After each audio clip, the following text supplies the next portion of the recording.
খালাতো বোনের dress change করার সময় তার রুমে নাকি উকি দিয়েছিলাম। সেই অপরাধে আজ 3 দিন ধরে একটা গড়ে বন্দি আমি। আটকে রাখা হয়েছে আমাকে। 3 দিনে কোনো খাবারও দেওয়া হয়নি।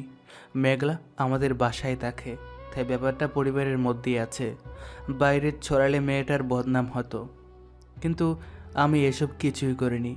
যাকে নিজের বোনের মতো দেখি তাকে খারাপ দৃষ্টিতে দেখার প্রশ্নই আসে না। মেঘলা আব্বুর কাছে বিচার দিল, আর আব্বুও তার কথা বিশ্বাস করে নিল। আমার কথা কেউ শুনল না।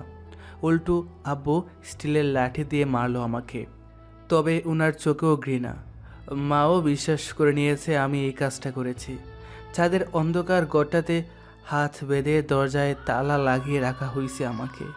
3 দিন ধরে না খেয়ে থাকায় শরীরটা ভেঙে পড়েছে। মাথা ব্যথা আর গ্যাস্ট্রিক তো আছেই। মেঘলার কথা মনে পড়তেই লজ্জা লাগতেছে। মেয়েটা সামান্য একটা ভুলের জন্য এত বড় মিথ্যে বলল আব্বুর কাছে। আমি পাগল হয়ে গেছি প্রায়। ড্রাগস নেই না 3 দিন হলো। আপনারা ভাবছেন আমার আব্বু আম্মুই বা কেমন? তারা এরকম ছিলেন না, কিন্তু তারাও বাধ্য হয়েছেন এমন হতে। 2 বছর আগে ইন্টার পরীক্ষায় ফেল করার পর থেকে তারা এমন হয়ে গেছেন। অবশ্য ফেল করার কারণ ছিল নুসরাত। বুঝতে পারছেন না তো আপনারা, তাই তো? না বোঝারই কথা, কারণ সে চলে যাওয়ার পর নিজেকে ধরে রাখতে পারিনি আমি। বাকিগুলো আস্তে আস্তে জানতে পারবেন। আমি এতটাই আসক্ত ছিলাম যে তাকে বলতে আমার ড্রাগস নেওয়ার প্রয়োজন হলো। তারপর থেকে আব্বু আম্মু কেউ আমাকে আগের মতো ভালোবাসে না। আর মেঘলার সামনে তো কখনোই পড়তে চাই না আমি, কারণ কোনো একটা ভুল পেলেই সে আমাকে শাস্তি দিয়েই যাবে। ছোটোখাটো সব বিষয় নিয়ে আব্বুর কাছে মিথ্যা কথা বাড়িয়ে বলে আমাকে আব্বুর কাছে মার খাওয়াবে। এবারের শাস্তিটাও একটু বেশি হয়ে গেছে। আব্বু যখন আমাকে মারছিল তখন তার দিকে তাকাইছিলাম। তার মুখে স্পষ্ট হাসি দেখতে পেয়ে আমি আর তাকাইনি। চোখ নামিয়ে নিয়ে মার সহ্য করেছি। প্রত্যেকটা আঘাত চোখ থেকে রক্ত কান্না বের করে এনেছে। বারবার বলেও কাজ হয়নি। আমি মাদকাসক্ত, আমি এসব করতেও পারি, আর মেঘলা ভুল বলবে না। এটা তাদের ধারণা নয়, বিশ্বাস। যে সময়টা আমার পরিবারের সাপোর্ট দরকার সেই সময়ই তারা আমাকে বন্ধ রুমে আটকে রেখেছে। দম বন্ধ হয়ে আসছে সত্যি। তৃষ্ণায় গলা শুকিয়ে গেছে। এক ফোঁটা পানিও নেই ঘরে। অবশ্য বৃষ্টি হলে একটু পানি পাওয়া যেত। উপরে একটু ফুটা আছে, ওখান দিয়ে পানি পড়ে। আজ 4th দিন, কেউ একবারও দেখতেও আসেনি আমাকে। বাড়ির কুকুরটাকে 2 দিন না দেখলে তারাও খোঁজ নেয়। আর আমি তো আস্ত একটা মানুষ, যদিও তারা আর এখন আমাকে মানুষ ভাবে না, তাই হয়তো। এইভাবে কয়টা দিন কেটেছে জানি না, কারণ যখন আমার জ্ঞান ফিরল তখন দেখি আমি নিজের রুমে শুয়ে আছি। প্রচণ্ড ক্লান্ত লাগছে, নিজের শরীরটাই লড়াতে পারছি না। শরীরের প্রতিটা অংশ ব্যথায় ঝরঝরিত। কিছুক্ষণ পর দেখলাম মেঘলা আমার রুমে এলো। আমার চোখ খোলা দেখে মেঘলা ব্যঙ্গ করে হাসলো। কি রে, বেঁচে আছিস? হ্যাঁ, আমরা তো মনে করেছিলাম মরে গেছিস। মেঘলার কথাটা শুনেই চোখ বেয়ে পানি পড়তে লাগলো। এবারে মানুষজন আমায় এতটা ঘৃণা করে? কোনো পশু যদি অসুস্থ হয় তাকেও তো ডাক্তার দেখানো হয়, আর আমাকে তারা, হয়তো তারা মৃত্যুই কামনা করছিল আমার। আমি মেঘলাকে কোনো মতে বললাম, অনেক ক্ষুধা পেয়েছে, একটু খেতে দিবি? আমার ক্ষুধার কথা শুনে মেঘলা বলল। দেখি ঝুটা কিছু আছে কিনা। মেঘলার কথাটা শুনে বুকের ভিতরটা মুচড়ে উঠল। আমি আজ এত অবহেলিত, সবই নুসরাতের জন্য। একটু পর মেঘলা একটা প্লেটে কিছু ভাত, সাথে আলু ভর্তা আর ডাল দিয়ে গেল। ক্ষুধার ধারণায় দেখার সময় ছিল না কেমন ছিল খাবারগুলো, তবে খাবারগুলো কেমন টক টক লাগছিল। মনে হয় নষ্ট খাবারগুলি আমাকে দেওয়া হয়েছিল। এইভাবেই চলছে আমার দিন। একদিন রাতে খাবার খাইতে বসছি, এমন সময় আব্বু এলো রুমে। রাফি, প্লিজ তুই আমাদের মুক্ত কর। তোর জন্য এলাকায় যে সম্মান ছিল তা তো অনেক আগেই চলে গেছে। এখন অন্তত ঘরের শান্তিটুকু কেড়ে নিস না। রাতে ঘুমানোর সময় বাবার বলা কথাটা চিন্তা করতে লাগলাম। আসলেই তো, আমি তো শেষ হলাম নুসরাতের জন্য, সাথে বাবা মায়ের সম্মানও শেষ করে দিলাম। এবার তাদের মুক্ত করে দেব। যেখানে নুসরাত আমায় ছেড়ে অন্যের সাথে খুব ভালোভাবে সংসার করছে, সেখানে আমি উল্টো, আমি আর এই বাড়িতে কাউকে আমার মুখ দেখাবো না। কিন্তু যাবই বা আর কোথায়? যেখানে যাই তবে আমি আমার জীবনের এই 2 বছরের গল্পটা পাল্টাতে চাই। রাতে আব্বু আম্মুর জন্য একটা চিরকুট লিখলাম। বাবা আর আম্মু, আজ থেকে তোমরা মুক্ত। তোমাদের অবাধ্য সন্তান নামের কুলাঙ্গারকে আর দেখতে হবে না। জানি না আজ থেকে আমার কোথায় স্থান হবে, তবে মৃত্যুর পরও আমার লাশ তোমাদের সামনে আসবে না, এই প্রমিস করছি। জন্মের পর থেকে কতই না জ্বালিয়েছি তোমাদের, তবে আম্মু তোমার দুধের ঋণ ছাড়া বাকি সব ঋণ শোধ করে দিব যদি বেঁচে থাকি। মেঘলার জন্য একটা চিরকুট লিখে আসলাম। আসলে তুই না থাকলে আমি জানতেও পারতাম না আমি কতটা নিচু স্থানে বাস করতাম এ বাড়িতে। আর হ্যাঁ, আজ থেকে এই নেশাকুটটাকে আর দেখতে হবে না। তোকে একটা কথা বলি, তোকে বোন ছাড়া আর অন্য কিছু ভাবিনি। ভালো থাকিস বোন, আর আব্বু আম্মুকে একটু দেখে রাখিস। বাড়ি থেকে বেরিয়ে আসলাম, কিন্তু যাবোটা কোথায় এখন? যাওয়ার মতো বন্ধু বান্ধব বা আত্মীয় স্বজনও তো নেই। সেই ভোর থেকে হাঁটা শুরু করলাম। সন্ধ্যার দিকে প্রচুর ক্ষুধাও লাগছিল। হাতে একটা গড়ি ছিল, নুসরাতের দেওয়া। ভাবলাম এটা বিক্রি করে কিছু খেয়ে নিই, কিন্তু নুসরাতের এই স্মৃতিটা কিছুতেই হারাতে চাচ্ছিলাম না। তাই আর কি না খেয়ে বসে রইলাম। সন্ধ্যা ঘনিয়ে আসছে ক্রমশ, আর এদিকে ক্ষুধাও বাড়ছে পাল্লা দিয়ে তার সাথে। তাই আর একটু হেঁটে মসজিদের অজুখানা থেকে পানি খেয়ে নিলাম। রাত গভীর হওয়ার সাথে সাথে ভয় হচ্ছে আমার, আশ্রয় হবে কি রাতের? একটার দিকে একটা বাড়ির গেট খোলা দেখা যায়। আমি ভাবলাম রাতটা এখানে কাটিয়ে দেই। সকালে ঘুম ভাঙলো একজন মহিলার ডাকে। এই ছেলে, এখানে ঘুমিয়ে আছো যে? তুমি কে? আর এখানেই বা ঘুমিয়েছিলে কেন? আন্টি, আমি আমার নিজের পরিচয় দেওয়ার মতো কিছু নেই। রাত অনেক হয়ে গেছিল আর থাকার জায়গা ছিল না। পেটে অনেক ক্ষুধা থাকায় এখানে ঘুমিয়ে গিয়েছিলাম। Sorry aunty. এই বলে আমি হাঁটা শুরু করলাম, তখনই পিছন থেকে ডাক আসলো আবার। এই ছেলে, শোনো। জি আন্টি, বলুন। তোমায় দেখতে তো অনেক দুর্বল দেখা যাচ্ছে। রাতে খেয়েছো কিছু? না আন্টি, এখন কোনো জায়গা থেকে পানি খেয়ে নেব। পানি খেলে কি আর ক্ষুধা যায়? চলো আমার সাথে, খেয়ে নেবে। আন্টি, রাতের আধারে আপনার বাড়িতে থেকেছি, এর জন্য আমায় কথা শোনাননি, এতেই আমি কৃতজ্ঞ। এই, বেশি কথা না বলে চলো, খেয়ে নেবে। পেটের কোথার কাছে শেষ পর্যন্ত আমাকে হার মানতে হলো। আর কিছু না বলে ওনার পিছু পিছু বাসার ভিতরে ঢুকলাম। ভিতরটা বেশ সুন্দর। একটুবার আমায় খেতে দিল আন্টি। ক্ষুধা অনেক টাকায় প্লেটের সব খেয়ে আমি আন্টির দিকে তাকালাম। বসো, আমি আরো নিয়ে আসছি। খাবার খাওয়ার পর আন্টি বললেন, বাবা, তুমি এখন কোথায় যাবে? আন্টি, জানি না কোথায় যাব। তুমি কি কাজ করতে পারবা? কেমন কাজ আন্টি? এই ধরো, আমাদের বাসার অনেক কাজই থাকে, তুমি কি করতে পারবা? হ্যাঁ পারবো আন্টি, আপনি শুধু আমায় খেতে আর থাকতে দিলেই হবে। পাগল ছেলে, কাজ করলে খাওয়া আর থাকা ছাড়াও বেতন দিব। ঠিক আছে আন্টি, আমি আপনাদের সব কাজ নিজের পরিবার মনে করে করব। মনে করে কি আছে, আজ এখানে টাই না হলে আমার যে না খেয়ে মরতে হতো। আচ্ছা আন্টি, আপনি কি একাই থাকেন এ বাড়িতে? না, আমার সাথে আমার মেয়ে সোহানা থাকে। ও নানু বাড়ি গেছে, আগামীকাল আসবে। আর আঙ্কেল? তোমার আঙ্কেল গত 2 বছর আগে আমাদের ছেড়ে ওপারে চলে গেছে। সরি আন্টি, আমি না বুঝে আপনাকে দুঃখ দিয়ে দিলাম। আচ্ছা আচ্ছা, ঠিক আছে। তোমার নাম কি? জি আন্টি, রাফি। লেখাপড়া করেছো কি? আন্টি, গত 2 বছর আগে ইন্টারে পাস করতে পারি নাই, আর তারপর লেখাপড়া করা হয়নি। তোমার পরিবার নাই? ওরা কিছু বলে নাই? প্লিজ আন্টি, পরিবারের কথা বলবেন না। আমি আমার ভয়ঙ্কর অতীত ভুলে যেতে চাই। ওকে, তোমার কাজ হলো আমাদের বাড়ির বাগানটা দেখে রাখা আর আমাদের সুবিধা অসুবিধার পাশে থাকা। আর তুমি চাইলে স্টাডিও নতুন করে শুরু করতে পারো। এখন বিশ্রাম নাও, ওইটা তোমার রুম। রুমে এসে ভাবতে লাগলাম, নিজের পরিবার রাস্তায় ছুঁড়ে মারলো, আর অচানা কেউ বলা যায় আমার জীবন ফিরিয়ে দিল। বড় আজব এই দুনিয়া। পরদিন বাগানটা ঘুরে দেখলাম, একটা গোলাপ খুবই ভালো লাগলো, তাই গোলাপটা ছেড়ে নিলাম। যে ছিলাম ঠিক তখনই পিছন থেকে একটা মেয়ের গলার শব্দ শুনতে পেলাম। এই ছেলে, এখান থেকে ফুল ছেঁড়ার সাহস হয় কি করে তোমার?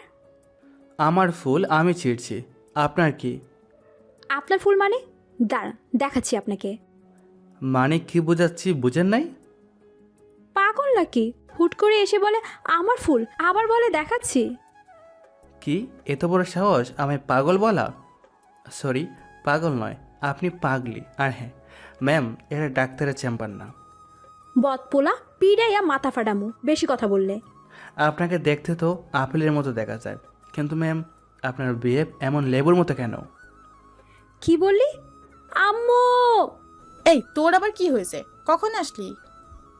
দেখো আম্মু, ও আমার লাল গোলাপ ফুলটা ছিঁড়ে ফেলেছে, আবার আমায় বলে আমার বিহেভিয়ার নাকি লেবুর মতো। তাই বলে কি কাঁদতে হয়? এবার বুঝতে পারলাম এটা আন্টির মেয়ে সোহানা। সরি আন্টি, আমি বুঝতে পারিনি এটা আপনার মেয়ে। আর ফুলটা অনেক সুন্দর ছিল, তাই ছিঁড়েছিলাম। সরি ম্যাম, আর এমন ভুল হবে না। রাফি, ব্যাপার না। তাছাড়া সোহানার এটা প্রিয় গাছ, তাই এমন রিয়াক্ট করেছে। ও একটু বেশি জেদি। বুঝতে পারছি আন্টি। আম্মু, এই ছেলেটা কে? এটা রাফি। পরিচয় বলতে শুধু ওর নাম, এর বাহিরে আর কিছুই নেই। ও এখন থেকে আমাদের বাড়িতেই থাকবে আর আমাদের পাশে থাকবে। বিকালে ছাদে দাঁড়িয়ে আছি আর ভাবছি নুসরাতের কথা। আমি ওকে বলতেই পারি না। ওর দেওয়া গড়িটার দিকে তাকিয়ে ভাবছি মানুষ কত বেঈমান, কত স্বপ্ন আর কত আশা দেখিয়ে শেষ বলে গেল আমার তোমার সাথে থাকা সম্ভব না। ওর কি আমার কথা কখনো মনে পড়ে? হয়তো পড়ে না, কারণ পড়লে হয়তো আমায় কোনোভাবে খোঁজ করতে অবশ্যই। নিজেকে খুব একা একা লাগে আজকাল। ইচ্ছে হয় এই জীবনের সমাপ্তি ঘটিয়ে দিই, বেঁচে আছি যেন একটা জীবন্ত লাশ হয়। এই সমাজে শরীর খুনের বিচার হয়, কিন্তু মানুষ বেঁচে থাকার যে মন, সেটা হত্যার বিচার হয় না। তাই তো নুসরাতের মতো হত্যাকারী এই সমাজে হেসে খেলে ঘুরে বেড়ায়। কিন্তু আমি যে এই লড়াই জিততে চাই, আর যারা আমার সাথে কুকুরের মতো ব্যবহার করেছে তাদেরও দেখাতে চাই। এসব ভাবতে ভাবতে আচমকা চোখ বেয়ে পানি পড়ে গেল। এমন সময় পেছন থেকে মেয়েলি কণ্ঠে বলল, এ কি, আপনি কাঁদছেন কেন? পেছনের দিকে তাকিয়ে দেখি এটা সোহানা।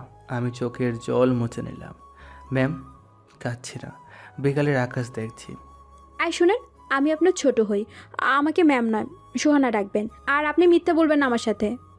জি, আমি নিচে যাই, আপনি থাকুন। কেন, আমি আর সাথে খারাপ লাগছে নাকি? না, তেমন কিছু না। তাহলে দাঁড়িয়ে থাকুন, সন্ধ্যা পর্যন্ত আড্ডা দেব।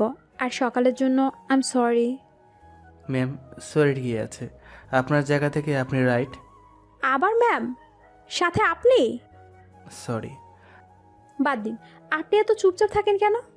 ভালো লাগে তাই। আপনার সম্পর্কে আম্মুর কাছ থেকে কিছু শুনেছি, তবে পুরনো সব ভুলে আগামী দিন থেকে আমার সাথে কলেজে যাবেন। আমি এবার ইন্টার ফার্স্ট ইয়ারে পড়ি। আমার আর পড়ার ইচ্ছে নেই। এই ছেলে, এত কথা বলবা না। আমার কথার উপর কথা বললে খুন করে ফেলবো। আমি চোখে পানি আর মুখে হাসি দিয়ে ছাদ থেকে চলে আসলাম। রাতের বেলা চোখে কিছুতেই ঘুম আসছে না, কেন জানি নুসরাতের সাথে কাটানো স্মৃতিগুলো ফিরে আসছে বারবার। উফ, আর নিতে পারছি না। চুলগুলো টেনে ছিঁড়ে ফেলতে ইচ্ছে করছে। এখন মাথা ঠান্ডা করার একটা উপায় সিগারেট, যা গত 2 বছর ধরেই করে আসছে। ঘুম আসছে না, তাই রুম থেকে বেরিয়ে পুকুর পাড়ে চলে আসলাম। নুসরাতকে যতই বলতে চাই ততই মনে পড়ে যায়, আর আমার সাথে গড়ে যাওয়া অমানসিক মেঘলা আর মা বাবার ব্যবহারগুলো তিলে তিলে ফুরে কাচ্ছে আমার বড় হৃদয় বিতারক স্মৃতিগুলো। আমি হাতের দিকে তাকিয়ে দেখলাম নুসরাতের দেওয়া সেই ঘড়িটা। ছুঁড়ে মারতে চেয়েও পারলাম না, মুখ ফসকে বেরিয়ে এলো, নুসরাত বেঈমান, তোর জন্য সত্যি হারিয়ে গেল আমার ঠিকানা। এই বলে কাঁদতে লাগলাম। এমন সময় পিছন থেকে কেউ বলল, আপনি এত রাতে কাঁদছেন কেন? কই কাঁদছি? আমি অনেকক্ষণ আপনার পিছনে দাঁড়িয়ে আছি, আমি সব দেখছি। আপনার মধ্যে অনেক রহস্য, আমি জানতে চাই। প্লিজ আমায় বন্ধু ভেবে সব খুলে বলুন।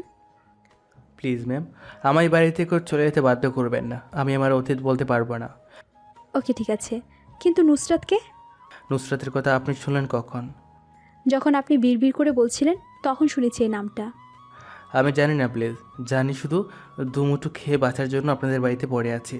পরদিন খাবার খাওয়ার সময় সোহানা বলল, আম্মু, রাফি আগামীকাল থেকে আমার সাথে কলেজে যাবে। সেটা রাফি ভালো জানে। না মানে আন্টি, আমি বলছিলাম কি, তোমার কিছু বলতে হবে না, চুপ থাকো। পরদিন সকালে ঘুম ভাঙলো সোহানার ডাকে। আই যে মিস্টার রাফি, তাড়াতাড়ি ঘুম থেকে উঠুন।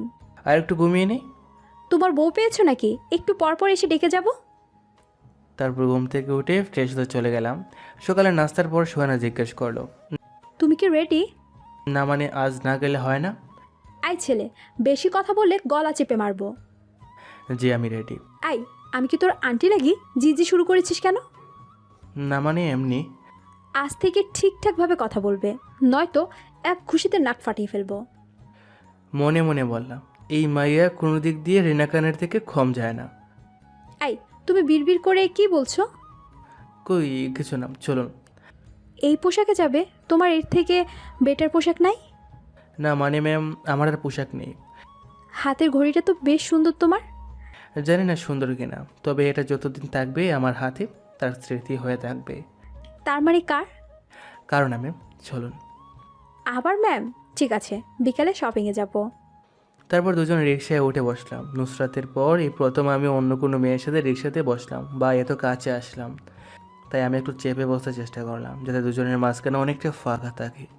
আমার অবস্থা দেখে সুহানা বলল, আই যে মিস্টার, আমার সাথে বসতে বুঝি খুব খারাপ লাগছে?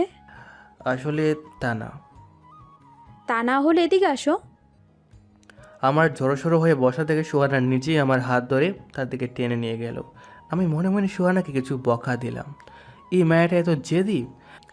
আমি কেন যেন নুসরাত যাওয়ার পর মেয়েদের টলারেট করতে পারি না, দেখলে রাগ হয়। কিন্তু যাদের জন্য আশ্রয় খুঁজে পেয়েছি তাতে তো আর এড়িয়ে চলা যায় না।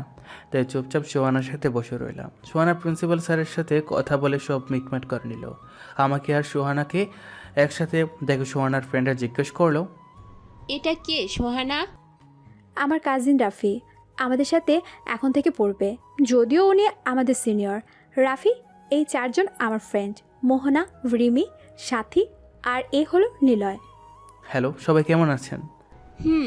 আমরা ভালো। তাহলে আমাদের সাথে আরেকজন ফ্রেন্ড বাড়লো, নিলয়।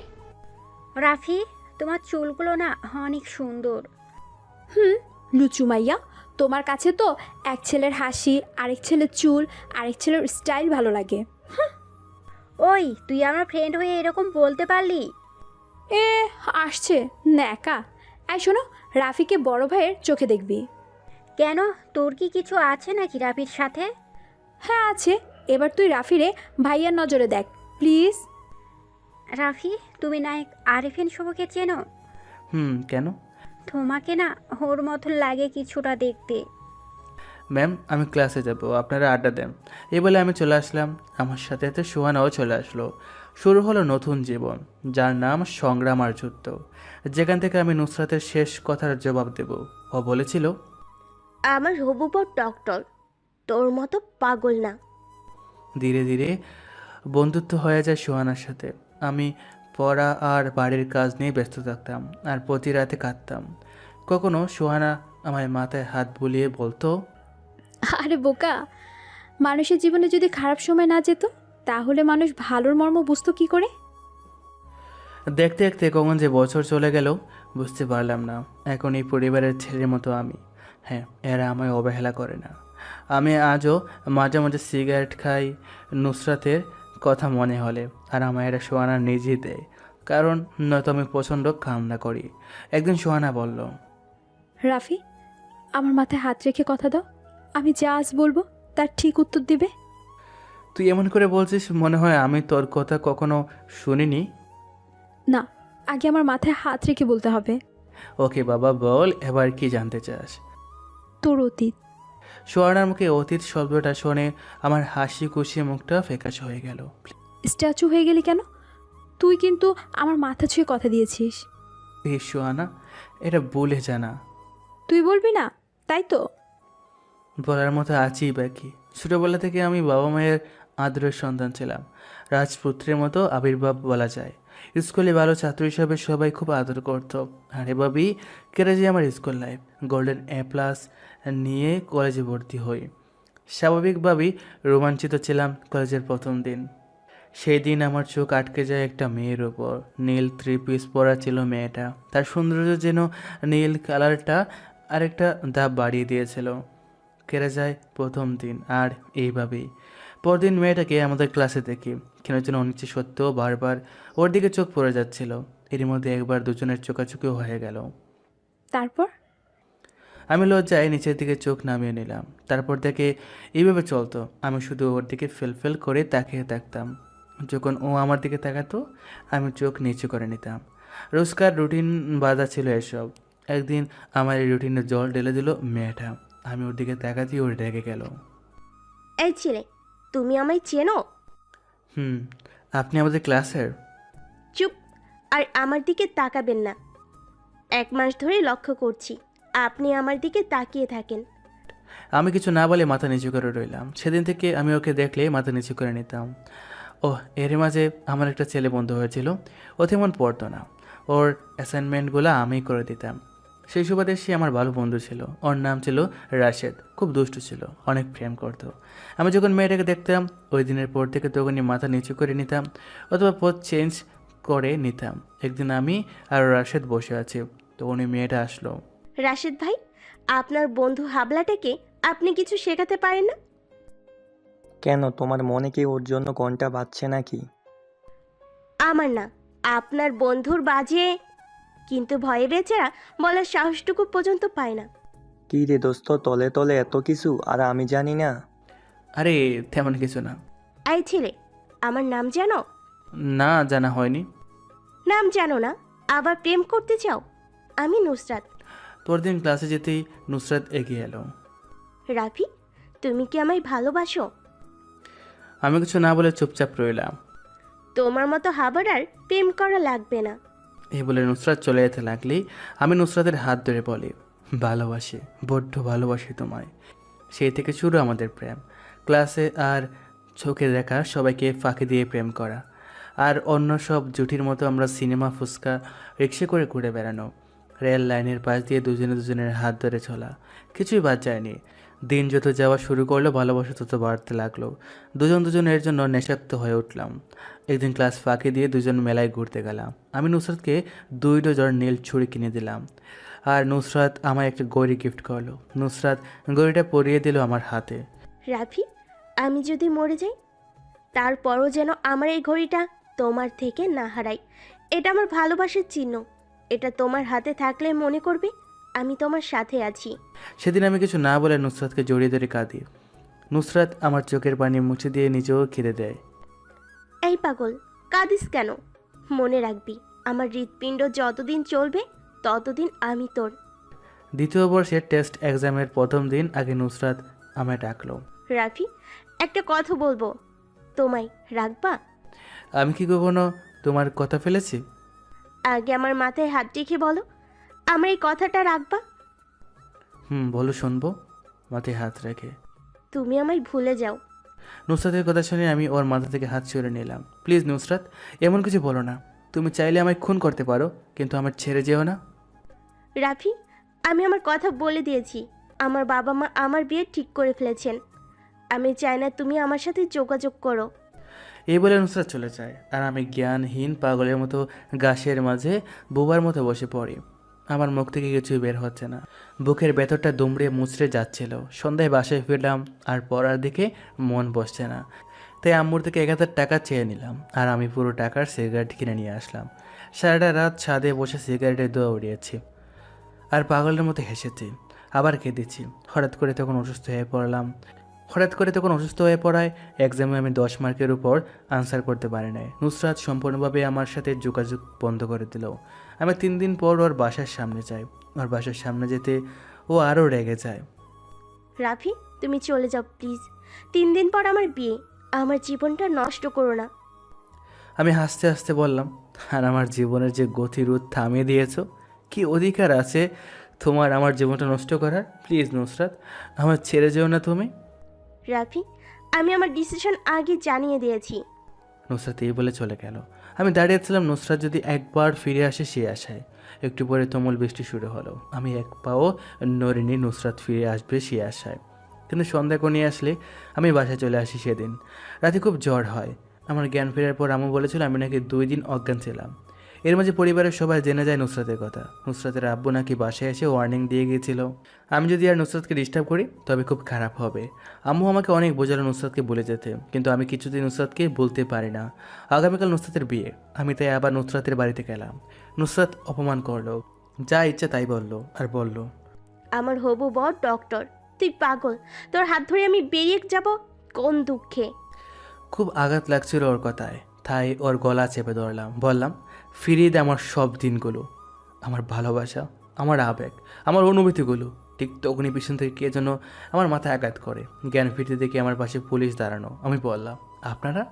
পুলিশ লোকটি হেসে বলল, তোমার জ্ঞান ফিরের অপেক্ষা করছিলাম।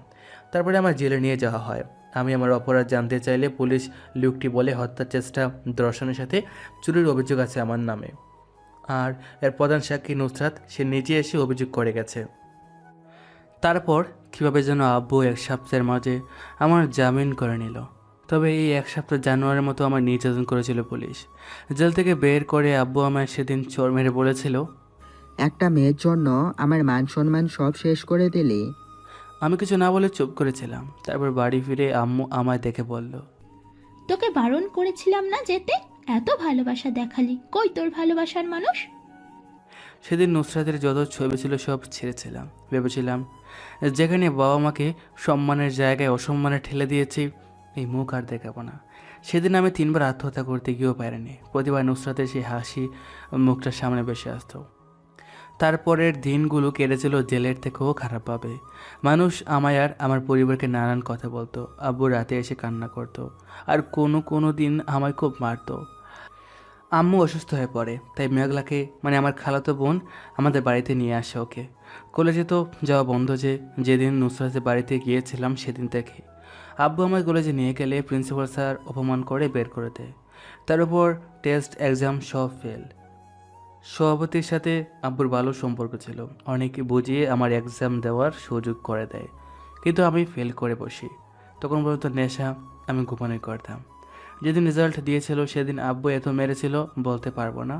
তারপর দরজার বাইরে আমায় বের করে দেয়। সেদিনের মধ্যরাতের দিকে আমার মাথায় নেশার ভূত চাপে। আমি কী করবো বুঝতে পারি না, তাই আমি দরজা ভেঙে আব্বুর টাকা চুরি করি, আর সেদিন নেশায় মাতাল হয়ে রাস্তায় পড়ে থাকি। এলাকার লোক বাবাকে বিভিন্ন রকম বাজে কথা বলে, আর সেদিন থেকে শুরু হয় বাবা মায়ের অত্যাচার। যদি খুন করলে জেল না হতো, তারা হয়তো আমাকে অনেক আগেই মেরে ফেলতো, অন্তত নিজেদের সম্মানের জন্য হলেও। এত অত্যাচারের মধ্যে ছিলে কিভাবে তুমি? জানি না, তখনকার দিনগুলো নেশায় কাটতো, তাই বলতে পারিনি। আর তারপর একদিন আমি বাহির থেকে এসে দেখি নুসরাতের দেওয়া আমার গড়িটা নাই। আমি পাগলের মতো খুঁজতে থাকি, ওর সে স্মৃতিটা আমি হারাতে চাইনি। আমি মেঘলাকে জিজ্ঞাসা করলাম, মেঘলা আমার গড়িটা দেখেছিস? ও হাসতে হাসতে বলল, আমি ঘড়িটা হাতে নিয়ে দেখার সময় ভেঙে। আর কিছু বলার আগে ঠাস ঠাস করে ওর গালে প্রচণ্ড জোরে 2টা থাপ্পড় বসিয়ে দিই। ও আমার গড়ি আমার উপর ছুঁড়ে মেরে দৌড়ে চলে যায়। তখন নিজে অনুতপ্ত হই। এরপর ওর কাছে ক্ষমা চাই, কিন্তু ও আর আমার সাথে কোনোভাবেই তেমন কথা বলেনি। যখন এ কথা বলতে গিয়েছি তখন নেশা করে বলে বা বিভিন্নভাবে আমায় অপমান করতো। মাঝে মাঝে কোনো দোষ ছাড়াই ও আম্মু আব্বুর কাছে বিচার দিত। শেষবার যখন বলল ও ড্রেস চেঞ্জ করার সময় আমি উকি দিয়েছি, আব্বু আম্মুর সামনে অনেক মেরেছে আমাকে। মেঘলা আমার অবস্থা থেকে হাসছিল। তারপর না খেয়ে কতদিন ছিলাম ঠিক জানি না। তারপর বাড়ি ছেড়ে চলে আসি, আর তোমার আম্মু আমায় আশ্রয় স্থান দেয়। সোহানা অতীত শোনার পর আর কিছু না বলে আমার চাপড়ে ধরে। রাফি, তোমার জীবনে এত ঝড় বয়ে গেছে তা কখনো আমি ভাবতেও পারিনি। বাদ দাও তো এসব। রাফি, সামনে আমাদের ফাইনাল এক্সাম। লক্ষ্য হলো তুমি ভালো রেজাল্ট করবে। তারপর প্রধান লক্ষ্য হলো ঢাকা মেডিকেল কলেজে অ্যাডমিশন। আমি চাই তুমি ওই সব মানুষদের চোখে আঙুল দিয়ে দেখিয়ে দাও যে তুমি একজন মানুষ, আর তুমিও পারো কিছু করতে। দেখতে দেখতে ইন্টারের ফাইনাল এক্সাম চলে আসলো। সোহানা আগের থেকে অনেক বেশি মিশিয়ে বলা যায়। আমার প্রতিটা কাজ ওর পছন্দ মতো করায়। এতে আন্টি তেমন কিছু বলে না। এক্সামগুলো খুব ভালো গিয়েছিল। এক্সামের পর আমি সোহানা বিভিন্ন জায়গায় ঘোরাঘুরি করতাম। সবাই আমাদের সম্পর্কে বয়ফ্রেন্ড গার্লফ্রেন্ড ভাবলেও আমরা ছিলাম বন্ধু। সোহানাকে পেয়ে আমি নুসরাতকে বলে গিয়েছিলাম বলা যায়। আমার বদলে যাওয়াটা একটা রূপকথার গল্পের মতো হয়তো, কিন্তু নিয়তি তো আমি ঠেকাতে পারবো না। একদিন সোহানা আর আমি ফান করতেছিলাম, হঠাৎ সোহানা বসে পড়ে, তারপরে জ্ঞান হারায়। আমি আর আন্টি ওকে নিয়ে হসপিটালে গেলাম, কিন্তু ডাক্তারের রিপোর্ট শুনে আমি দপ করে মাটিতে বসে পড়লাম। ডাক্তার যখন রিপোর্টগুলো দেখছিল তখন আমি বারবার বলছিলাম, প্লিজ ডাক্তার, সোহানার কি হয়েছে বলুন। আপনি পেশেন্টের কি হন? আমি ওর ফ্রেন্ড, আর উনি ওর মা।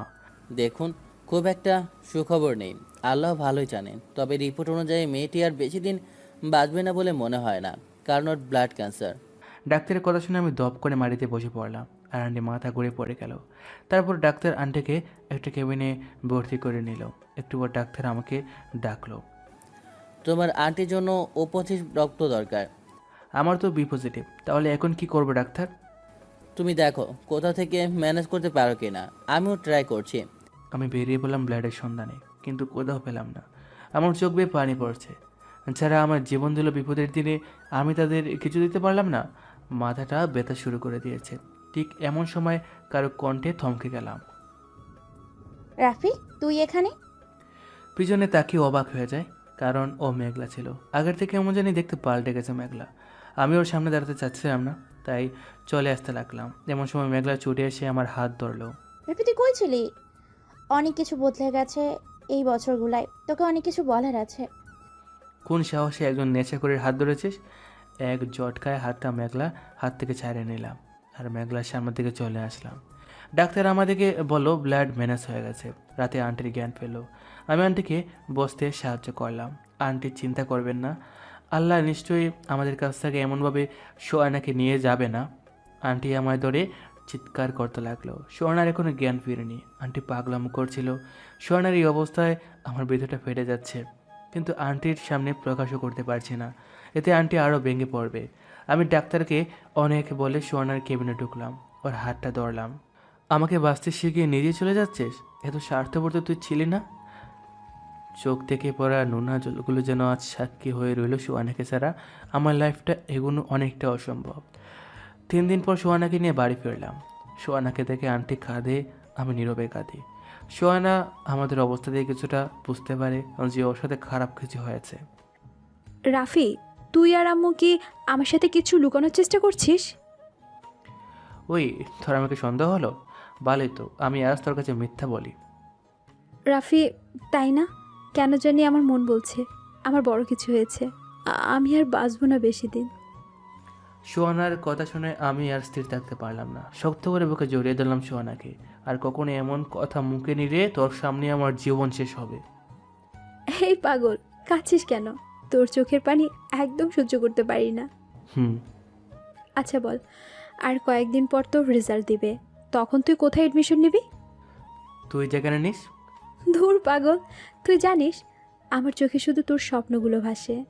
তুই ঢাকা মেডিকেল কলেজে এডমিশন নিবি, কথা দে। তোর কথা শুনি নাই, এমন হয়েছে কখনো? রাফি, আরেকটা কথা, তোর সাথে কেউ অন্যায় করলে তুই তাকে বকবি না, সরি বলে দিবি, কারণ একদিন সে তার ভুল বুঝবেই। আচ্ছা, তুই মুরব্বীদের মতো এত উপদেশ দিচ্ছিস কেন? বলা তো যায় না কখন না থাকি। সোহানা, অবশেষে আসলো সেই দিন। আজকে ইন্টারের রেজাল্ট বের হবে। আমার থেকে বেশি সোহানার চিন্তা আমার রেজাল্ট নিয়ে। ও যে আমার সাথে এক্সাম দিয়েছে এটা মনে হয় ভুলেই গেছে। সকালবেলা আজান শুরু হতেই সোহানার ডাক। রাফি, আয় রাফি। এই কি হয়েছে, এমন মধ্যরাতে ডাকছিস কেন? মধ্যরাত মানে? ফজরের আজান হয়ে গেছে, এখন সকাল হবে, নামাজ পড়বি না তুই? আজ না অন্যদিন পড়ব। রাফি প্লিজ ওঠ না, আজ না রেজাল্ট দিবে। আল্লাহ তালার কাছে দোয়া করব তোর রেজাল্ট যেন ভালো হয়। আজ দোয়া করলে কি রেজাল্ট পাল্টে যাবে? রেজাল্ট যা আসার আসবে। দূর, ওঠ তো, আমি এত কথা শুনতে চাই না। প্লিজ, আজ অনেক ঘুম পাচ্ছে। আমি মরে গেলে আর কে ডাকবে তোকে এভাবে? তখন মিস করবি। সোহানের কথা শুনে আমি উঠে শক্ত করে ওকে জড়িয়ে ধরলাম। তোকে কোথাও যেতে দিব না আমি। আরে পাগল, একটু আস্তে করে ধর, আমার তো জীবন বের হয়ে যাচ্ছে। আগে বল, আমার ছেড়ে কোথাও যাবি না? আচ্ছা যাব না, এখন চল নামাজ পড়বি। তারপর দুজনে নামাজ পড়ে বাগানে গেলাম। রাফি জানিস, আমার বিশ্বাস তুই ভালো রেজাল্ট করবি। আচ্ছা, আমার রেজাল্ট নিয়ে এত না ভাবে তুই নিজেরটা নিয়ে ভাব। চুপ, তোকে ডাক্তার হতে হবে, আমি এটাই জানি। যদি আমি পাস না করি? কি বললি হনুমান? ছাড় প্লিজ, ছাড়, আমার ব্যথা করছে। ছাড়বো না। আচ্ছা বল, তুই আমায় নিয়ে তো ভাবিস কেন? কারণ তোকে আমি উদাহরণ হিসেবে দেখতে চাই। যে কেউ যেন বলে জীবনের শেষ বা অসম্ভব বলে কিচ্ছু নেই, আর তার প্রমাণ রাফি। আমি আর বসে থাকতে পারলাম না, চলে আসলাম উঠে। এতটা মনের মধ্যে জায়গা করে 2 দিন পর হারিয়ে যাবে মেয়েটা, এটা ভাবলে নিজের নিঃশ্বাসটা যেন বন্ধ হয়ে আসে আমার। আমার জীবনটি এমন করে সাজিয়ে দেওয়ার কি দরকার ছিল ওর, যখন নিজে চলে যাবে? এর মধ্যে আন্টি এলেন। রাফি, কি হয়েছে? আমি চোখ থেকে পানি মুছে নিলাম। কিছু না আন্টি। আমি জানি তুমি সোহানার কথা ভাবছো, কিন্তু বাবা কি বলো তো, ও চলে গেলে আমি কি নিয়ে থাকবো? শেষ সম্বল তো ছিল আমার এই মেয়েটাই। আল্লাহ তাকেও নিয়ে যেতে চাচ্ছে। প্রতিটা মুহূর্তে মৃত্যুর যন্ত্রণা অনুভব করি আমি।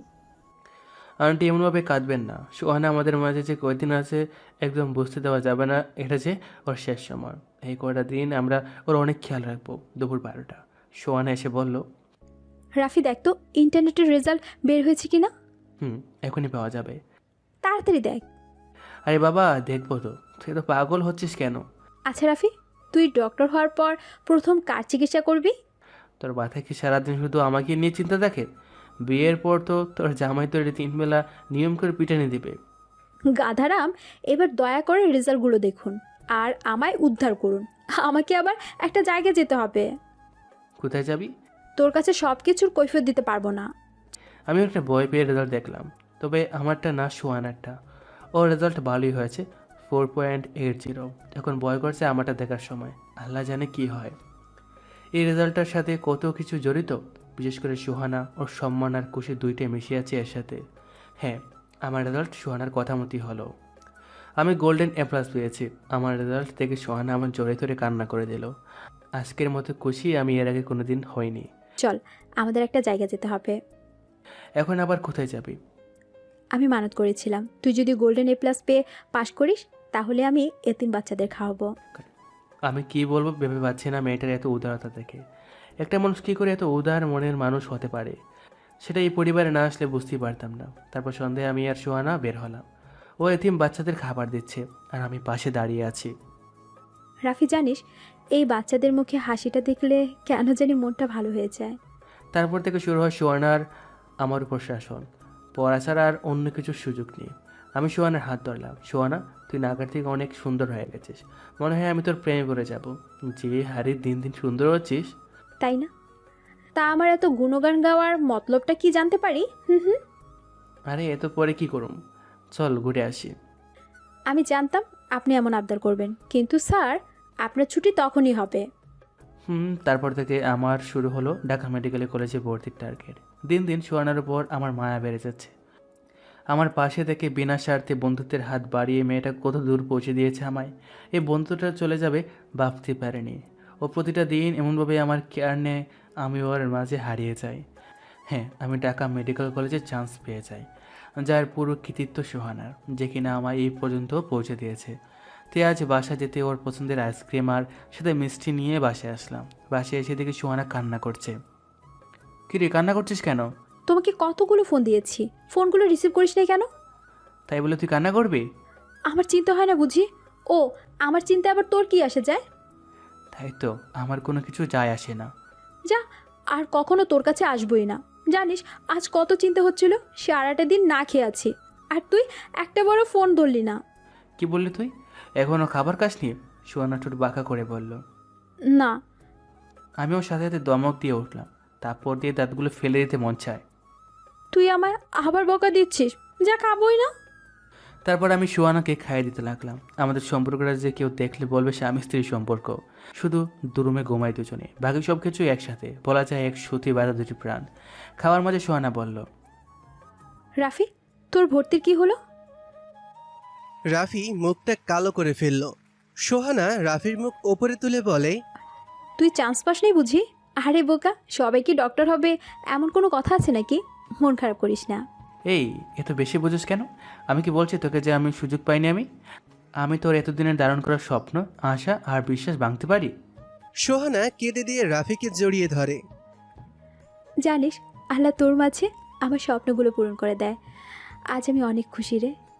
এই তোর জন্য আজ তোর ফেভারিট আইসক্রিম এনেছি। থ্যাঙ্কস।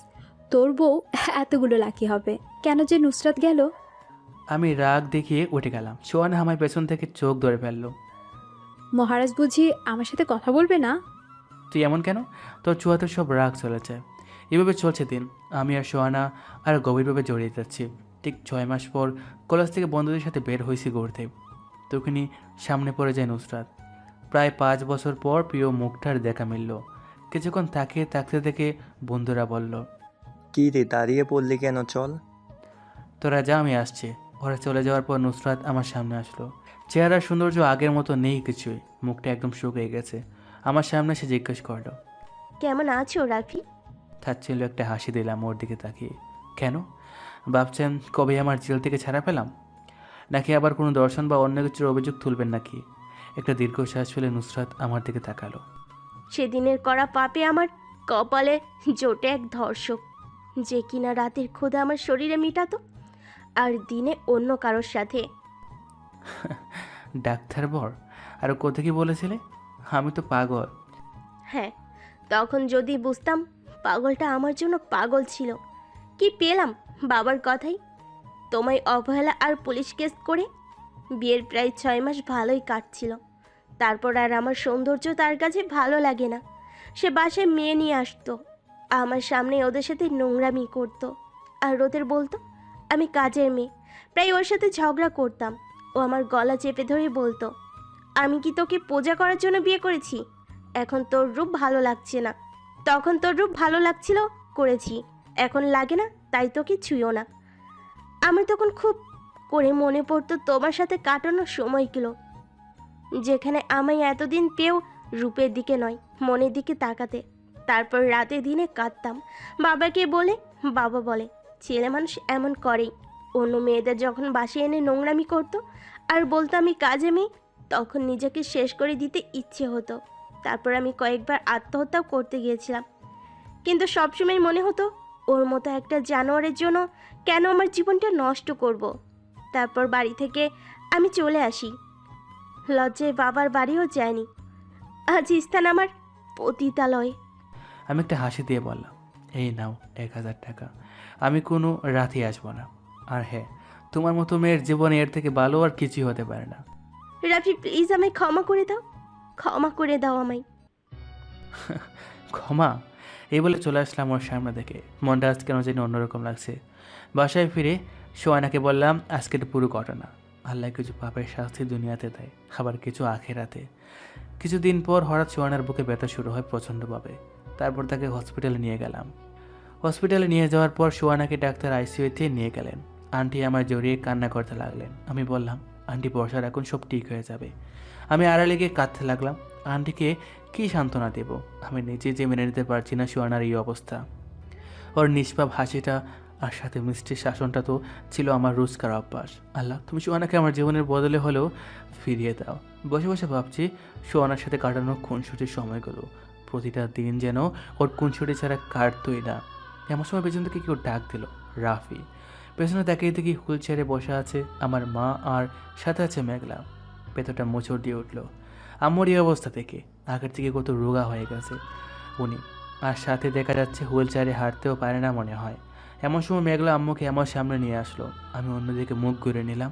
আম্মু বলল, রাফি অনেক দিন দেখি না তোকে, একবার তাকাবি আমার দিকে? আমি তাকালাম না। কেন জানি নিজের উপর খুব রাগ হচ্ছে। যারা কিনা আমায় এত অবহেলা করেছিল, প্রতিটা মুহূর্তে মৃত্যুর দিকে ঠেলে দিয়েছিল, আমি কেন তাদের জন্য চোখের জল ফেলছি? আম্মু আবার ডাক দিল, রাফি অনেক অভিমান আর রাগ বুঝি জমিয়েছিস, আমাদের বুঝি আর কোনো দিন তোর মুখ দেখাবি না? খুব যে ইচ্ছা করছে তোর মুখটা দেখতে খোকা। আম্মুর কথায় আমি আর নিজেকে সামলাতে পারি নাই। আমি রাগে বললাম, কেন এসেছেন? আপনাদের রাফি সেদিনই মারা গিয়েছে, যেদিন আধার রাতে বাড়ি থেকে পালিয়ে আসছিল আর আপনাদের মুক্ত করে চলে আসছিল। আমার কথা শুনে আম্মু বলল, মেঘলা চল আমরা চলে যাই, রাফি মনে হয় আর আমাদের সহ্য করতে পারছে না। এমন সময় আন্টি এসে বলল, রাফি, সোহানার অবস্থা ধীরে ধীরে খারাপ হচ্ছে। আন্টি আপনি একদম চিন্তা করবেন না, আমি ডাক্তার নিয়ে আসছি। ওনারা কে রাফি? আমি চিনি না ওনাদের। এই বলে হারতে লাগলাম। এমন সময় মেঘলা বলল, হুইল চেয়ারে বসা মহিলাটি রাফির মা। রাফি, তুমি তোমার মায়ের সাথে কথা বলো, আমি ডাক্তার ডাকতে যাই। আন্টি আমার কথা বলার প্রয়োজন নেই, সোনার জীবনটা দরকার। এই বলে আমি চলে যাই। ডাক্তার নিয়ে এসে দেখি আন্টির সাথে আম্মু আর মেঘলা দাঁড়িয়ে আছে। আমি বললাম, আন্টি ওনারা এখানে কেন? রাফি, আগে ডক্টর সোহানাকে দেখুক, বাকিটা পরে বলবো। তারপর আন্টি মেঘলা আর আম্মুকে বলল চলে যেতে আর আগামীকাল আসতে। ডাক্তার সোহানাকে দেখে বলল, কোনো কিছুই কন্ট্রোলের মধ্যে আসেছে না, আল্লাহ ভালো জানে। আমাদের কিছু করার ক্ষমতা নাই এখন। আন্টি কান্না করতে লাগলো। আমি কি করব বুঝতেছি না। আন্টিকে সামলাবো নাকি সোহানার সাথে থাকবো? আল্লাহ কি সত্যি সোহানাকে আমাদের থেকে কেড়ে নেবে? না, এই কিছুতেই হতে পারে না। সোহানার সাথে জড়িয়ে আছে আমার আর আন্টির প্রাণ। আন্টিকে রাতে অনেক বললাম, আন্টি আপনার শরীর ভালো নেই, বাড়িতে চলে যান, আমি তো আছি। আন্টি খেতে খেতে বলল, রাফি, যা দেখছো এটা একটা লাশ, আর আমার কলিজাটা তো এখন আইসিইউতে পড়ে আছে। আমি কি বলবো এই কথার উত্তরে আমার জানা নেই। একটু পর ডাক্তারকে অনেক অনুরোধ করে আমি সোহানার কেবিনে ঢুকলাম। মুখটা শুকিয়ে গেছে, দুষ্টুমি ভাবটা আর নেই, মনে হচ্ছে অনেক দিন খায় না। আমি ওর হাতটা ধরে বললাম, কী রে পাগলি, তুই আমার ছেড়ে কোথায় যাচ্ছিস? আমি তো তোকে সেরা অন্ধ, তুই না বলতি আমার স্বপ্নগুলো তুই তোর চোখে লালন করছিস, আজ চোখ বন্ধ করে আছিস কেন? ওই কথা বল আমার সাথে। একদিন কথা না বলে তো থাকতে পারতি না তুই, আজ কথা বলছিস না কেন? প্লিজ একবার কথা বল সোহানা। আমার এতটা ইগনোর করলো সোহানা, আর কথা বলল না। পরদিন বসে আছে হসপিটালে পাগলের মতো। এমন সময় আম্মু আর মেঘলা এসে সামনে দাঁড়ালো। আম্মু বলল, তোর আব্বুর মৃত্যুর আগে তোর জন্য একটা চিঠি লিখে গিয়েছে। অনেক খুঁজেছিল তুই চলে আসার পর, পাইনি তোকে। তারপর মেঘলা যখন বলছিল 1 বছর আগে তোকে দেখেছিল এই হসপিটালে, কতদিন এসেছিল এখানে, এখানকার আশেপাশেও খোঁজ নিয়েছিল, পাইনি তোকে। তাই তার মৃত্যুর আগে তোর জন্য একটা চিঠি লিখে গিয়েছিল। আমাদের বলেছিল যদি কোনোদিন দেখা হয় চিঠিটা যেন তোকে দেই। আম্মুর কথা শুনে বুকের ভিতরটা যেন ফেটে যাচ্ছে। উনি যতই হোক আমার বাবা ছিলেন, ওনার অপরাধ ছিল তাতে কি, জন্মদাতাকে আমি কখনো বলি নাই। একদিকে সোহানা, অন্যদিকে বাবার মৃত্যুর খবর, মায়ের প্যারালাইজড, কত কিছু হয়ে গেল এই দিনগুলোতে, হারিয়ে গেল কত কিছু। বিকালে বাবার চিঠিটা হাতে নিলাম। রাফি, জানি তোর কাছে আমি ঘৃণিত বাবা। এটা আমিও জানি যে আমি কোনো আদর্শ বাবা না, কারণ আদর্শ বাবারা কখনো সন্তানদের ঘৃণা করে না। কিন্তু জানিস, চারপাশের মানুষগুলো দিন তোর নামে এত অভিযোগ করত, আমি তখন রেগে ভাবতাম এমন সন্তান থাকা চেয়ে না থাকা ভালো। মনে আছে রাফি, তুই যখন কেজি স্কুলে পড়তি, একদিন বৃষ্টির সময় তোকে যখন কাঁধে নিয়ে বাড়িতে ফিরছিলাম, সেদিন তুই বলেছিলি, বাবা আমিও একদিন তোমায় এইভাবে কাঁধে করে বাড়ি নেব। সেদিন আমি খুশিতে আত্মহারা হয়েছিলাম। তুই চলে যাওয়ার পর মেঘলা তার ভুল বুঝতে পারছে। সে সবার কাছে বলেছে সেদিন তুই তার রুমে তাকাসনি। তোর উপর প্রতিশোধ নেওয়ার জন্য মেঘলা আমাদের কাছে মিথ্যা বলেছে। তারপর থেকে তোর আম্মু আমার সাথে একদিনও ভালো করে কথা বলেনি। তোর ছবি বুকে নিয়ে তোর রুমেই ঘুমাতো। তোর খাটটিটা বুঝতে বুঝতে একটু বেশি সময় লেগে গেছিল। তোকে শেষবারের মতো দেখার অনেক ইচ্ছে ছিল, কিন্তু ভাগ্য যে সব থাকে না, সব শেষ। তুই তোর মা আর মেঘলার পাইলে দায়িত্ব নিস। ইতি, তোর অযোগ্য বাবা। বাবার চিঠিটা পড়ে আম্মুকে জড়িয়ে ধরে কাঁদতে লাগলাম। তারপর আম্মুকে সোহানের ব্যাপারে আর আন্টির ব্যাপারে সব কিছু বললাম। সোহানার এখনও জ্ঞান ফেরেনি। আজ 2 দিন হয়ে গেছে। মেয়েটার মুখটা কেমন জানি কালো হয়ে গেছে। রাতে আন্টি বলল, রাফি, তোমার জন্য সোহানা আমার কাছে একটা চিঠি দিয়ে গেছিল, এই নাও। আমি চিঠিটা খুললাম। সোহানা কী লিখেছিল দেখার জন্য। আই গাধা, কাঁদছিস কেন? এটা তো আগেই জানতি আমি আর এই পৃথিবীতে বেশি দিন নেই। আর তুই কাঁদলে আমার একদম ভালো লাগে না, জানিস না? তুই কিন্তু কোনো কিছুতে একদম ফাঁকিবাজি করবি না। আমি যদি পারতাম না, আত্মা হয়ে ফিরে আসতাম। জানিস, আমিও স্বপ্ন দেখতাম তোকে নিয়ে। তুই সমাজে একদিন অনেক বড় হবি। মানুষগুলো বলবে ছেলে হলে রাফির মতো হও। আরও কত স্বপ্ন বুনেছিলাম, কিন্তু দেখ না, বিধাতার যে এক কঠিন সত্য, কিছু লোক অসমাপ্তই মানায়। আমার স্বপ্নগুলো প্লিজ অপূর্ণ রাখিস না। আর শোন, তুই যদি কাঁদিস না, আমি আর কোনো দিন তোর সাথে গল্প করব না। আমার আম্মুর আমি ছাড়া কেউ ছিল না। প্লিজ তুই মায়ের মতো আগলে রাখিস। আর শেষ কথা, তুই তোর পরিবারের সাথে আবার সম্পর্কটা আগের মতো করে নিস। একদম কাঁদবি না গাধা। আমায় দেখ আমি কতটা হাসছি। আর হ্যাঁ, একটা লাল টুকটুকে বউ আনিস, যে তোর অনেকটা খেয়াল রাখবে। আমার সময় শেষ, আমি চলে যাচ্ছি। রাফি কান্না করতে লাগলো। সোহানাকে ছাড়া কি করে থাকবে? আল্লাহ যেন তার থেকে সব কেড়ে নিচ্ছে।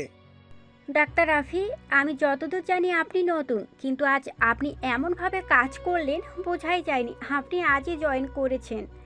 আমরা তো প্রায় এই পেশেন্টকে ভাগ্যের হাতে ছেড়ে দিয়েছিলাম। ডাক্তার, আমি কাজটা ভালোবাসা নিয়ে করি। আর সব থেকে বড় কথা, কোনো মানুষের 1% সম্ভাবনা থাকলেও আমি তাকে 100% চেষ্টা করব ভালো করার জন্য। হ্যাঁ, রাফিয়াস ডাক্তার হয়েছে। তার প্রথম অপারেশনে সে সাকসেসফুল হয়েছে। এ সবটাই সোহানার অবদান। ডাক্তার রাফি, আজ আমার বার্থডে, যদি আসতেন খুব খুশি হতাম। সরি, আজ পারবো না। কেন রাফি? আজ আমার সোহানার সাথে দেখা করব। ওহ, জিএফ নাকি? না প্লিজ, এত কথা জিজ্ঞেস করবেন না। রাফি এখন সোহানার কবরের সামনে দাঁড়িয়ে আছে। হ্যাঁ, সেদিন সোহানাকে আর বাঁচাতে পারেনি রাফি। সোহানার সব স্বপ্নগুলোকে একে একে পূরণ করতে ব্যস্ত রাফি। সোহানার কবরের সামনে দাঁড়িয়ে রাফি কেঁদে বলে, কতটা দিন আজ আমার সাথে কথা বলছিস না। জানিস, আমি এখানে এসে তোর সাথে কথা বললে মানুষ আমায় পাগল বলে। তুই ছাড়া কেউ তোর মতো করে বুঝে না রে আমায়। এই বলে রাফি কাঁদতে লাগলো। এখন মেঘলা, রাফির আম্মু আর সোহানের আম্মু একই বাড়িতেই থাকে। মেঘলাকে একটা ভালো ছেলে দেখে বিয়ে দিয়ে দিয়েছে। ছেলেটাও তাদের সাথে এই বাড়িতেই থাকে। রাফি আজ সমাজের প্রতিষ্ঠিত, সে আজ সেই নরখাদক নেই, এখন সে একটা রোল মডেল। মেঘলা বলল, রাফি তুই বিয়ে করে নে, আর কতদিন এভাবে? কিছু কাজ অসমাপ্তই ভালো। গল্পটা এখানেই শেষ করছি। একটা অসমাপ্ত জীবনের অসমাপ্ত কাহিনী।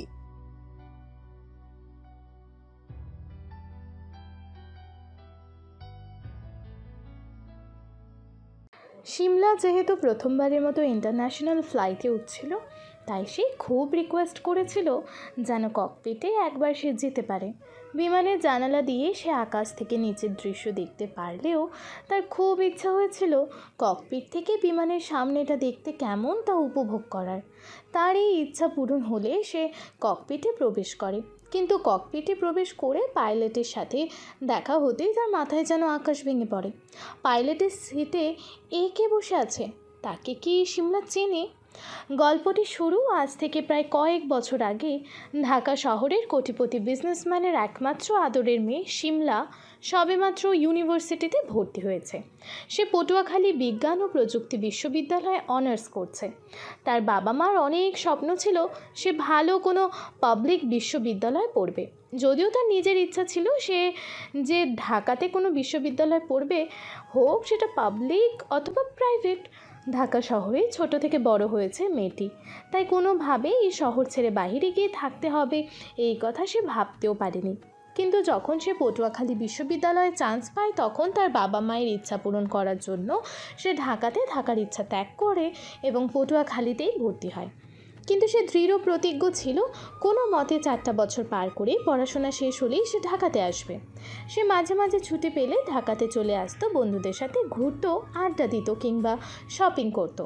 তার বাবা একজন বড় বিজনেসম্যান, তার বড় ব্যবসা আছে, কোটি কোটি টাকা পয়সা। তার মেয়ের পেছনে টাকা পয়সা খরচ করতে তিনি কখনোই যেন দ্বিতীয়বার ভাবেন না।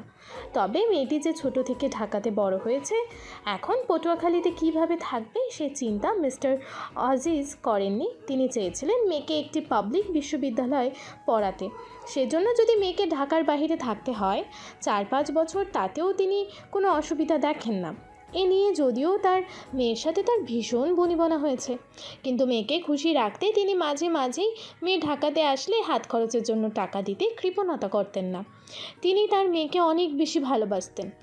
একমাত্র মেয়ে বলে কথা, তার এত বড় বিজনেসে এত সম্পত্তি, সব কিছুই তো তার মেয়ে সিমলার জন্যই।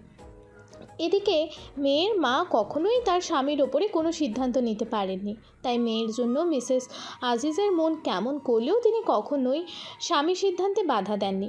চুপচাপ মেনে নিয়েছেন সকল সিদ্ধান্ত এবং মেয়েকে পটুয়াখালী বিশ্ববিদ্যালয়ে ভর্তি হতে বলেছেন। সিমলা তার মায়ের থেকে কোনো সাপোর্ট পায়নি জন্য মায়ের সাথেও কথা বলা বন্ধ করে দেয়। ওই বাবা মায়ের প্রতি মেয়েদের অভিমান হলেই যা হয় আর কি। বিশ্ববিদ্যালয়ের প্রথম সেমিস্টারের পরীক্ষা শুরুর দিকটায় একদিন বোর হয়ে ফেসবুক স্ক্রল করতে করতে শ্রাবণ আহমেদ নামে একটা ফ্রেন্ড রিকোয়েস্ট সে পায়। ছেলেটির প্রোফাইল পিকচারে কোনো ছবি দেওয়া ছিল না, তার প্রোফাইলেও খুব বেশি ইনফরমেশন শেয়ার করা ছিল না। স্বভাবত সিমলা এই ধরনের অপরিচিত কোনো মানুষকেই তার ফেসবুকে অ্যাড করে না, কিন্তু তখন সে পরীক্ষা নিয়ে অনেক বেশি ভেজালে ছিল এবং কিছুটা বোরিং সময় পাস করছিল, কেননা তার পরীক্ষার আগেও পড়াশোনা করতে একদম ইচ্ছা করছিল না। এদিকে পটুয়াখালীতে তার তেমন বন্ধু বান্ধব হয়নি যে তাদের সাথে ঘুরতে যাবে। ঢাকাতে হলে এতক্ষণ এসে বিন্দাস বন্ধুর সাথে চিল করে আড্ডা দিয়ে সময় কাটাতো। সে এক প্রকার বিনোদন পাবে ভেবে এই ছেলেটির ফ্রেন্ড রিকোয়েস্ট অ্যাকসেপ্ট করে। এরপর কিছুদিন তাদের হাই হ্যালো কথাবার্তা হতে থাকে, কিন্তু কিছুদিন কথা বলেই সিমলা বুঝতে পারে এই ছেলেটিকে দিয়ে তেমন কিছু হবে না। ছেলেটি একটা গ্রামের ছেলে, যদিও সে সিমলাকে জানিয়েছে সে অনেক বছর হলো ঢাকা শহরে থাকে। সিমলা চিন্তা করে যখন ঢাকায় যাবে তখন ঘোরাফেরা করার জন্য এই ছেলেটিকে সাথে রাখা যাবে, অথবা ছেলেটিকে মাঝে মাঝে পটুয়াখালীতে আসতে বলা যাবে। তাহলে অন্তত পটুয়াখালীতে তার ঘোরাফেরা করার জন্য একজন সঙ্গী হবে। ছেলেরা তো আবার নর্মালি মেয়েদেরকে পটানোর জন্য সব কিছুই করতে পারে। ঢাকা থেকে পটুয়াখালী আসা আবার এমন কি ব্যাপার, একা একা ঘুরতে বোর লাগবে না হলে তার। আর তাছাড়া ছেলেটির কিছু টাকা পয়সা খরচা করতেও সিমলার খুব একটা মনে বাঁধবে না। সে এক প্রকার ছেলেটিকে ফাঁসানোর চিন্তা করেই ছেলেটিকে সাথে কথা বলা কন্টিনিউ করতে থাকে। কিন্তু ছেলেটির পক্ষ থেকেও কি অনুভূতিগুলো একই থাকে? শ্রাবণ গ্রামের ছেলে। সিরাজগঞ্জের একটি প্রত্যন্ত গ্রামে তার বাড়ি। তার বাবা একসময় বিদেশে কাজ করতেন, তখন তাদের অবস্থা অনেকটাই সচ্ছল ছিল। কিন্তু হঠাৎ অসুস্থ হয়ে তার বাবা পৃথিবী ছেড়ে চলে যান এবং এরপরেই তাদের পরিবারে নেমে আসে ধস। তারা 2 ভাই 1 বোন ছিল। তাদের মা ছিলেন গৃহিণী। শ্রাবণের বাবা মারা যাওয়ার পরে তাদের পরিবারে কাজকর্ম ও কোনো ব্যক্তি ছিল না। সে পরিবারের বড় ছেলে, তার বয়স তখন আনুমানিক 17 বছর হবে। ছোট ভাই এবং বোনের বয়স 12 বছর এবং 9 বছর। তারাই বা আর কী কাজ করবে? শ্রাবণের 24 বছর বয়স হওয়া পর্যন্ত তার বাবার সকল গোছানো সম্পত্তি দিয়ে তারা খুব কষ্টে জীবনযাপন করছিল। তার মা অনেক চেষ্টা করেছে, কিন্তু কোনো কাজের ব্যবস্থা করতে পারেনি। শ্রাবণ কোনো রকমে পড়াশোনার গণ্ডি পেরিয়ে তার মাকে জানায় যে সে তার ভাই বোনের পড়াশোনা চালিয়ে নিয়ে যেতে চায় এবং সে চায় না তার মা এবং ভাই বোন এত কষ্ট করে জীবনযাপন করুক। তার বাবার পরে এই পরিবারের দায়িত্ব তার। যদিও তার খুব ইচ্ছা ছিল বিদেশে গিয়ে পড়াশোনা করার, কিন্তু যেহেতু সেটা আর সম্ভব নয়, তাই সে আর পড়াশোনা কন্টিনিউ না করে ঢাকায় চলে যায় কাজের খোঁজে। আজ অনেকগুলো বছর পার হয়ে গিয়েছে শ্রাবণ ঢাকায় এসেছে। এখন তার আনুমানিক 30 বছর বয়স হবে। ছোট ভাই বোন দুজনেই অনেক ভালো পড়াশোনা করেছে। ভাই তামিম অনার্স মাস্টার শেষ করে কিছুদিন হলো একটি চাকরিতে জয়েন করেছে, আর এদিকে শ্রাবণ তাদের জন্য প্রতিনিয়ত কাজ করে টাকা বাড়িতে পাঠিয়েছে। তার হয়তো পড়াশোনা শেষ করা হয়নি, কিন্তু সে তার পরিবারকে একটি সচ্ছল জীবনযাপনের ব্যবস্থা করে দিয়েছে। সে এখন একটি স্টার্টআপ কোম্পানিতে চাকরি করে, বাসা ভাড়া নিয়ে থাকে এবং ভাই চাকরি পাওয়ার পরে তারা 2 ভাই মিলেই একটি বাসা নিয়েছে, কেননা তাদের বোন ইউনিভার্সিটিতে পড়াশোনা করছে এবং শ্রাবণের ইচ্ছা তার মাকে সে ঢাকাতে নিয়ে আসবে এবং সবাই একসাথে থাকবে। কিন্তু শ্রাবণের মা তার বাবার স্মৃতিজড়িত গ্রামের বাড়ি ছেড়ে কোনোভাবেই ঢাকাতে আসতে রাজি হয়নি। শ্রাবণ আর তার ছোট ভাই বোন এবং মায়ের জন্য নিজের সকল ইচ্ছা ত্যাগ করেছে। তার বেতন দিয়ে সে পরিবারের সকলের ইচ্ছাগুলো পূরণ করার সর্বোচ্চ চেষ্টা করে, যে কারণে তাকে দেখতে খুবই সাদাসিধে মনে হয়। নিজের কোনো শখ আহ্লাদ সে কখনো পূরণ করে না। এক কাপড় দিয়ে কাটিয়ে দেয় অনেক দিন। অফিসে ফর্মাল পোশাক পরতে হয়, কিন্তু তার হাতে গোনা 2-3টি পোশাক আছে, সেগুলোই সে প্রতিনিয়ত ব্যবহার করে। মোট কথা, সে এতগুলো বছর ঢাকায় থেকেও সকলের কাছে অবহেলিত গ্রামের ছেলে হিসেবেই পরিচিত হয়ে এসেছে। শুধুমাত্র যেন সে তার পরিবারকে একটি সচ্ছল জীবন দিতে পারে, সেজন্য সে নিজের দিকে কখনো তাকায়নি। সেদিন ফেসবুক ঘাঁটতে ঘাঁটতে হঠাৎ সিমলার আইডিটা তার চোখে পড়লে মেয়েটিকে দেখে তার খুবই স্নিগ্ধ মনে হয়েছিল। মেয়েটির প্রোফাইল পিকচারে হাত দিয়ে মুখের এক পাশটা ঢাকা এবং অন্য পাশে দুপুরের চিকচিকে রোদ তার মুখের ওপরে পড়ছে। এই অদ্ভুত সুন্দর ছবিটি দেখে মেয়েটির জন্য কেমন একটা ভালো লাগা কাজ করছিল শ্রাবণের। সে জানতো মেয়েটি নিশ্চয়ই কোনো বড়লোক বাপের মেয়ে, কখনোই সে শ্রাবণের ফেসবুক আইডির রিকোয়েস্ট অ্যাকসেপ্ট করবে না। কিন্তু সে যখন 2 দিন পরে লক্ষ্য করলো মেয়েটি তার রিকোয়েস্ট অ্যাকসেপ্ট করেছে, সে খুবই আনন্দিত হয়েছিল। যদিও সে মেয়েটির সাথে কথা বলে বুঝেছিল যে মেয়েটির সাথে কখনোই তার সম্পর্ক সম্ভব না, কিন্তু তার সাথে কথা বলতে শ্রাবণের খুব ভালো লাগছিল। ঢাকা শহরে 7-8 বছর কাটিয়ে দিলেও তার তেমন কোনো বন্ধুবান্ধব হয়নি। এখন ফেসবুকের মাধ্যমে যদি সিমলার সাথে একটু কথাবার্তা হয় তাহলে সে একটি বন্ধু পাবে, এই ভেবে শ্রাবণের খুব ভালো লাগছিল। কিন্তু সিমলার মনে কী ছিল তা তো আর শ্রাবণের জানা নেই। তাদের দুজনের ভালোই কথাবার্তা চলতে থাকলো। প্রথম সেমিস্টারের পরীক্ষা শেষ হয়ে গেলে সিমলা শ্রাবণকে জানায় যে সে গরমের ছুটি উপলক্ষে ঢাকায় যাচ্ছে এবং 10-15 দিন থাকবে। এই কথা জেনে শ্রাবণের অনেক বেশি আনন্দ হতে লাগলো, কারণ সে জানতো যে ঢাকায় আসলে সিমলার সাথে তার দেখা হবে। সে মনে মনে প্রস্তুতি নিতে থাকলো সিমলা আসলে কিভাবে তার সাথে দেখা করবে, কোথায় ঘুরতে যাবে, তাকে কি উপহার দেবে, ইত্যাদি ইত্যাদি আরও অনেক কিছু। সিমলা নির্ধারিত দিনে ঢাকায় আসে। সে ঢাকায় এসেই তার বন্ধুদের সাথে ঘোরাঘুরি করলো এবং আনন্দ করতে শুরু করে। সে শপিং করতে যায়, রেস্টুরেন্টে খেতে যায়, কিন্তু তার শ্রাবণের কথা খুব একটা মাথায় থাকে না, কেননা সে বুঝতে পেরেছিল ছেলেটা গ্রামের এবং খুব একটা খরচাপাতি সে সিমলার জন্য করতে পারবে না। এই ধরনের একটি ছেলের পেছনে এত সময় ইনভেস্ট করা সিমলার মতো মেয়ের কাজ নয়। শ্রাবণ সিমলার ঢাকায় আসার কয়েকদিন পরে সিমলাকে নক করে জানায় যে সে দেখা করতে চায়। সিমলা প্রথমে আমতা আমতা করলেও পরে ভাবে ঠিক আছে, একবার দেখা করেই দেখি, কি আর এমন হবে। আর যেহেতু প্রথম দেখা, সেহেতু ছেলেটা নিশ্চয়ই কৃপণতা করবে না। সে শ্রাবণকে জানায় যে পরবর্তী শুক্রবার নামাজের পরে তারা দেখা করবে। শ্রাবণ খুবই খুশি হয়। সে সিমলার জন্য উপহার তৈরি করতে থাকে। কি পছন্দ করবে সিমলা, কি পছন্দ করবে না এই বিষয়ে শ্রাবণের তেমন কোনো ধারণা নেই, কিন্তু তবুও সে চেষ্টা করে সিমলার জন্য নিজের সর্বোচ্চ দিয়ে উপহার তৈরি করতে, যেন তা দেখে সিমলা স্পেশাল ফিল করে এবং বুঝতে পারে যে শ্রাবণ তার জন্য কতটা ভাবে। শ্রাবণের ছবি আঁকার হাত অনেক ভালো ছিল, তাই সে প্রথম যে ছবিটি দেখে সিমলার প্রেমে পড়েছিল সেই ছবিটি নিজে হাতেই পেন্সিল স্কেচ করেছিল। সে ভেবেছিল এই উপহারটি সিমলার জন্য অনেক বেশি ইউনিক হবে এবং সেটা অনেক বেশি পছন্দ করবে। অবশেষে তাদের দুজনের দেখা করার দিনটি উপস্থিত হলো। সিমলা শ্রাবণকে একটি রেস্টুরেন্টের ঠিকানা দিয়ে বলেছিল সেখানে আসতে। শ্রাবণ খুবই খুশি ছিল যে এই প্রথমবার তার সিমলার সাথে দেখা হবে। তার মনে অনেক ধরনের প্রশ্ন খেলা করছিল এবং সাথে সে অনেক বেশি নার্ভাসও ছিল। কিন্তু সেখানে আসার পরে শ্রাবণ একটু অবাক হয়। সিমলা একা আসেনি, সে তার দুজন বান্ধবীকে সাথে নিয়ে এসেছে। শ্রাবণ ভেবেছিল এটা তাদের দুজনের প্রথম দেখা হবে, তাই শুধুমাত্র তারা দুজনেই আসবে। কিন্তু সিমলার বান্ধবীদেরকে দেখে শ্রাবণ প্রথমে একটু হকচকিয়ে যায়, কিন্তু পরবর্তীতেই সে ভাবে যে আমি একটা অচেনা ছেলে আমার সাথে দেখা করতে আসার সময় একটা মেয়ে একা আসবে না, এটাই তো খুব স্বাভাবিক। সে হয়তো নিজের সেফটির কথা চিন্তা করেই তার বন্ধু বান্ধবীদের সাথে এনেছে। তারা অনেক গল্প করতে থাকে এবং অনেক ধরনের খাবার দাবার অর্ডার করতে থাকে। শ্রাবণ খুব একটা কথা বলছিল না, কারণ সে খুবই লাজুক ধরনের ছেলে। সে ভেবেছিল সিমলা একা আসলে তার সাথে কী গল্প করবে, কিন্তু তার বান্ধবীদেরকে ডেকে শ্রাবণ খুবই চুপচাপ ছিল। এদিকে সিমলা এবং তার বান্ধবীরা প্ল্যান করে এসেছে যে এই ছেলের কাছ থেকে টাকা খসাতে হবে। এই ছেলের সাথে তো সিমলার জীবনেও দেখা করবে না, কিন্তু এই দেখা যেন ছেলেটি সারা জীবন মনে থাকে সেই ব্যবস্থা তারা তিন বান্ধবী করবে। এজন্যই তারা তিনজন একসাথে এসেছিল। শ্রাবণ চুপচাপ বসে থাকলেও তাতে তাদের কোনো সমস্যা হচ্ছিল না। তারা তিনজন অনেক গল্প করছিল, হাসি ঠাট্টা করছিল এবং ইচ্ছামতো খাবার দাবার অর্ডার করছিল। শ্রাবণ তাদের সাথে আছে কি নেই এটা নিয়ে তাদের কোনো মাথা ব্যথাই ছিল না। তারা নিজেদের মতো সময় কাটাতে লাগলো।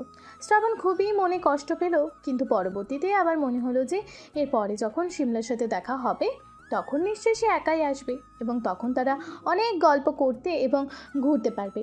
সে ভেবেছিল যে তারা একটু ঘোরাঘুরি করবে এবং এরপরে একসাথে বসে কোথাও খাওয়া দাওয়া করবে।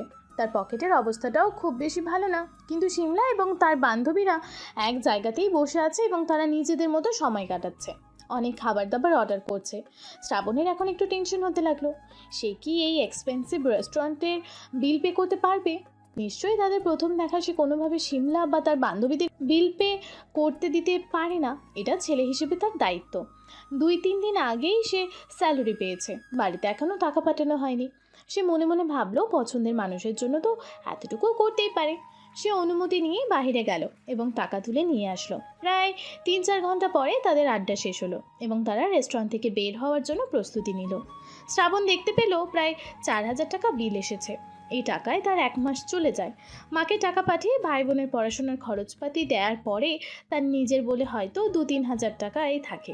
প্রতি মাসে সে অফিসেও পায়ে হেঁটে যাতায়াত করে, কিন্তু এই মাসে সে কী করবে? তার নিজের খরচটুকুও যে পুরো চলে গেল। সিমলা বুঝতে পেরেছিল যে শ্রাবণের অবস্থা খুব একটা ভালো না। সে যদিও ইচ্ছা করেই সব কিছু করেছিল, কিন্তু তবুও তার একটু মনে খারাপ লাগছিল, কারণ আর যাই হোক সে ছেলেটিকে ঠকাতে চায় না, কিন্তু এই ছেলেটিকে সে ব্যবহার করছে শুধু একটু ফান পারপাসে। কিন্তু আর বেশি খরচ করা যাবে না, তাই সে শ্রাবণকে নিয়ে শপিং করার প্ল্যান থাকলেও তা ক্যান্সেল করে এবং বান্ধবীদের বলে যে তার শরীর খারাপ লাগছে, তাই সে বাসায় চলে যেতে চায়। এরপরে সে বান্ধবীদের কাছ থেকে বিদায় নিয়ে শ্রাবণকে বলে যে তাকে বাসায় এগিয়ে দিয়ে আসতে। তখন শ্রাবণ একটু খুশি হয়, এই যে একটু আগেই এতগুলো টাকা সে বিল দিল, তার সব কষ্টই যেন দূর হয়ে গেল যখন সিমলা তাকে একা একটু সময় দিতে রাজি হলো। সিমলা বলল যে তার বাসা খুব বেশি দূরে নয়, তাই তারা রিক্সা নিয়েই যেতে পারবে। শ্রাবণ বলল যে সে রিক্সা নেওয়ার আগে একটা চা খেতে চায় সিমলার সাথে, এটা নাকি তার অনেক বড় ইচ্ছা।